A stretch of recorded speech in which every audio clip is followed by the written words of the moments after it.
I'll invite among us Dr. Rishikesh Patankar, Vice President, NSDC, India. Good afternoon, everyone. It is very difficult to say words after such stalwarts who have been talking from last half an hour amongst us. But I'll be short and sweet. So मैं NSDC में काम करता हूँ and we are working on two flagship government programs. जैसे अभी sir बता रहे थे, प्रधानमंत्री कौशल विकास योजना 4.0 और प्रधानमंत्री विश्वकर्मा स्कीम। तो मेरे दोनों साथी जो NSDC से हैं वो यहाँ आज मौजूद हैं। एक तुषार भटनागर जी जो प्रधानमंत्री कौशल विकास योजना देखते हैं और दूसरे डॉक्टर आकर्षण चौहान जो प्रधानमंत्री विश्वकर्मा स्कीम देखते हैं। तो दोनों आपके समक्ष अवेलेबल हैं। आप इस सेशन के बाद उनसे मिल सकते हैं और उनसे स्कीम के बारे में ज़्यादा जानकारी प्राप्त कर सकते हैं। NSDC एक ऐसी संस्था है जो मल्टीपल स्किलिंग इनिशिएटिव्स को लेके आई है और कई सालों से आज स्किल की दुनिया में काम कर रही हैं, देश में और विदेश में दोनों ही जगह। 36 डिफरेंट सेक्टर्स हैं जो भारत सरकार ने आइडेंटिफाई किए हैं। एक दो और सेक्टर हैं जो अभी उभरते हुए हैं, जिनको आगे ले जाके स्किल काउंसिल भी बन सकता है और उसमें स्किलिंग का काम भी हो सकता है। तो ये 36 सेक्टर्स हैं। इसके अंतर्गत बहुत सारे सब सेक्टर्स हैं। अभी जैसे सर डोमेस्टिक वर्कर्स का बता रहे थे, IT, एग्रीकल्चर, लॉजिस्टिक्स, ऐसे बहुत सारे सेक्टर्स हैं जिसमें बहुत काम करने की ज़रूरत है। तो एज अ एंटरप्रेन्योर जो हमारे साथ हैं, they can work on these sectors, they can identify certain areas where they can work. इसके अलावा एक बहुत बड़ा योगदान हमारे एजुकेशन सेक्टर ने दिया है स्किलिंग में, जहाँ पे हम स्किलिंग और एजुकेशन को जोड़ के देखते हैं। दो स्किल हब इनिशिएटिव है where schools, colleges, our ITIs, both government ITIs, private ITIs, private universities, central universities, state universities, skilling universities. All these educational institutions are working in the skilling area and bringing lot of skilled manpower to the industry. तो जो skill gap हम बात करते हैं, skill की gap है कि industry को इस तरह के स्किल्ड वर्कर्स चाहिए जो हमारे एजुकेशन इंस्टीट्यूशंस या ट्रेनिंग इंस्टीट्यूशंस प्रोवाइड नहीं कर पा रहे हैं। तो we have to create a bridge where we can identify such candidates and provide them certain specific required skills which can help them to grow. तो इसी क्षेत्र में NSDC काम करता है। NSDC के अंतर्गत बहुत सारे वर्टिकल्स हैं, जैसे रिसर्च और इम्पैक्ट है, जो स्किलिंग में रिसर्च किस तरह का है, वर्ल्ड में किस तरह का स्किलिंग होता है, ये सारी चीज़ें जानकारी लेके आते हैं, वो अपनी रिपोर्ट पब्लिश करते हैं। इम्पैक्ट के बहुत सारे प्रोजेक्ट हैं।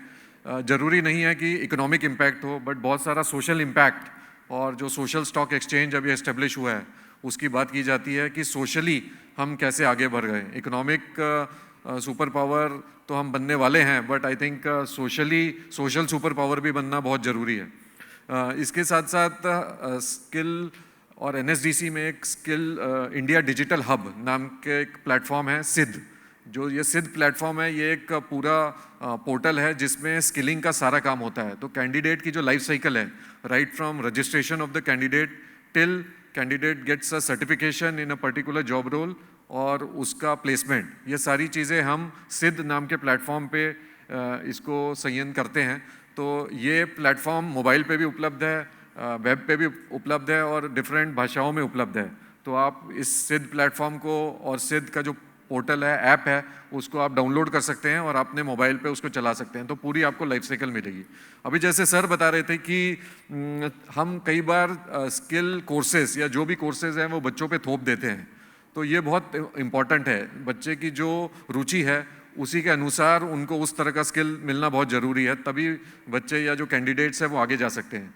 तो यहाँ पे पर्सनलाइज्ड लर्निंग आती है, जो बहुत सारी एडटेक कंपनीज करती हैं, जो अडेप्टिव लर्निंग सिस्टम हम कहते हैं। हर एक क्लास में हर एक बच्चा अलग होता है।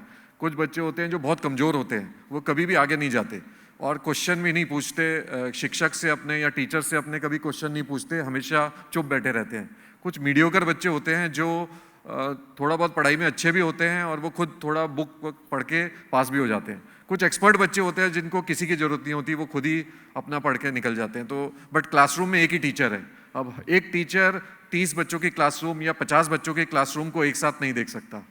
तो ट्यूशन्स, अगर हम इसको पैरेलली अगर हम ट्यूशन वर्ल्ड से देखें तो ट्यूशन क्यों पॉपुलर है, क्योंकि वहाँ पर एक टीचर होता है, कुछ 5-6 बच्चे होते हैं। तो टीचर एक इंडिविजुअल अटेंशन बच्चों पे दे पाता है, जिससे कि बच्चों का किस टॉपिक में बच्चे कमज़ोर हैं या किस सब टॉपिक में बच्चे कमज़ोर हैं, ये आइडेंटिफाई हो जाता है और उसके हिसाब से टीचर उसको हेल्प करता है, प्रैक्टिस करवाता है, जिससे कि बच्चे फिर उभर के आते हैं। तो इस प्रॉब्लम को सॉल्व करने के लिए कई सारी टेक्नोलॉजीज़ अवेलेबल हैं। आज जैसे क्यूटी ने अपना स्टॉल लगाया है, इसी तरह दूसरी एडटेक कंपनीज़ हैं जो अडेप्टिव लर्निंग की बात करती हैं। बच्चे के अपने पेस के हिसाब से उसको ट्रेनिंग मिलनी चाहिए या स्किलिंग मिलनी चाहिए। तो हर एक का अंडरस्टैंडिंग डिफरेंट है, हर एक बच्चा यूनिक है, सबका ब्रेन सेम है, बट जो लेफ्ट और राइट ब्रेन का सही इस्तेमाल करता है वो आगे जाता है। आज कुछ लोग IAS ऑफिसर्स बनते हैं, कुछ लोग मेडिकल में डॉक्टर्स बनते हैं, इंजीनियर्स बनते हैं, बहुत सारे लोग पढ़ाई नहीं कर पाते हैं और ड्रॉप आउट्स हो जाते हैं। तो हमें as a economy, as a देश, we have to bring all of these people together and grow together. तो हमें इस तरह का पर्सनलाइज सिस्टम देना जरूरी है। एजुकेशन में ये काफ़ी नामी सिस्टम है जिसमें काफ़ी रिसर्च हो चुका है। US नेवी के जो मरीन्स हैं उनको इस अडेप्टिव सिस्टम में ट्रेनिंग दी जाती है, जिससे कि जो मरीन कमांडोज हैं वो या तो स्विमिंग की हम बात कर रहे थे, स्विमिंग में या रनिंग में या कई सारी चीज़ों में वो अव्वल होते हैं। यही हमारे यहाँ पे भी NSG की जो यूनिट है वहाँ पे भी इस तरह की ट्रेनिंग दी जाती है, पर्सनलाइज्ड ट्रेनिंग दी जाती है। कई सारे अभी जैसे हम देख रहे हैं बहुत सारे खिलाड़ी ओलंपिक्स में अच्छा परफॉर्म कर रहे हैं, तो वो अपने पर्सनल कोच भी ले गए हैं, कुछ राष्ट्रीय कोच भी उनके साथ हैं। तो कई सारी इस तरह का अगर जब आप पर्सनलाइज्ड ट्रेनिंग या कोचिंग देते हैं तो बच्चे हमेशा उभर के आते हैं। यही मानना स्किलिंग में भी है कि if a candidate gets proper understanding of the skill gaps, candidate को पता है कि मेरी रुचि किस में है, किस तरह के स्किल गैप्स अवेलेबल हैं, तो उस तरह से अगर आप ट्रेनिंग पार्टनर या एजुकेशन इंस्टीट्यूशंस या हायर एजुकेशन इंस्टीट्यूशंस स्किलिंग करेंगे तो बच्चों का प्लेसमेंट भी जल्दी होगा और बच्चे आगे भी जा सकते हैं। इसके साथ साथ I wanted to say that there are 36 sector skill councils. National skill development corporation और ministry of skill development and entrepreneurship has established these 36 sector skill councils. All these councils are separate companies. They are non-profit companies or they are societies. So wherever you have interest, you can work with these sector skill councils. You can sign up MOUs with them and work in that particular sector. किसी को green jobs में काम करना है, किसी को agriculture में काम करना है, किसी को logistics में काम करना है, किसी को beauty and wellness में काम करना है, किसी को domestic वर्कर्स के एरिया में काम करना है, किसी को एरोस्पेस में काम करना है, किसी को IT में काम करना है, किसी को इलेक्ट्रॉनिक्स में काम करना है। तो इस तरह के अलग अलग सेक्टर स्किल काउंसिल्स हमारे देश में आज उपलब्ध हैं और ये उपलब्ध तो हैं ही, इसके साथ साथ इनका महत्व भी बहुत है क्योंकि बहुत सारे बाहर की कंट्रीज़ आज भारत को अप्रोच कर रही हैं कि वो भी इस तरह के स्किल काउंसिल्स बनाना चाहती हैं अपने देश में। तो ये एक बहुत यूनिक फीचर है जहाँ पे बाहर के countries, developed countries are coming and studying the Indian model of skilling. तो ये एक बहुत बड़ी चीज़ है। उसके बाद जो स्किल गैप की जो बात है, हम NSDC is coming out with a skill gap report, जिस पे अभी हमारी टीम काम कर रही है, जो ये स्किल गैप रिपोर्ट निकल के आएगी। Skill gaps basically district level पे भी भारत सरकार निकालती है, जिले लेवल पे स्किल गैप आइडेंटिफाई होती हैं और इन स्किल गैप के बेसिस पे उस तरह का इंटरवेंशन किया जाता है।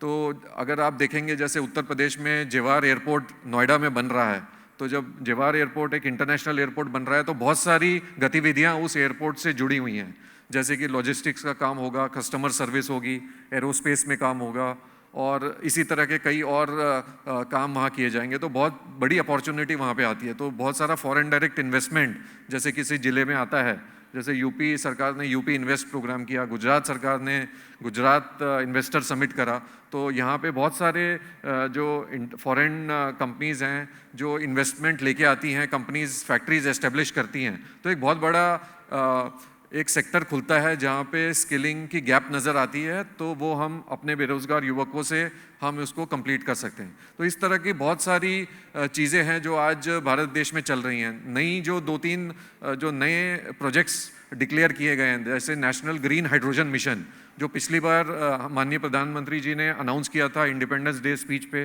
नेशनल ग्रीन हाइड्रोजन मिशन जो अब कार्यान्वित हो चुका है और ministry of non renewable energy और मिनिस्ट्री ऑफ स्किल डेवलपमेंट उसको कर रही हैं। हमारी यहाँ से हमारा green job sector skill council, power sector skill council और एक और सेक्टर स्किल काउंसिल है जो इसको मिलके electronic sector skill council, logistic sector skill council इसमें काम कर रहा है।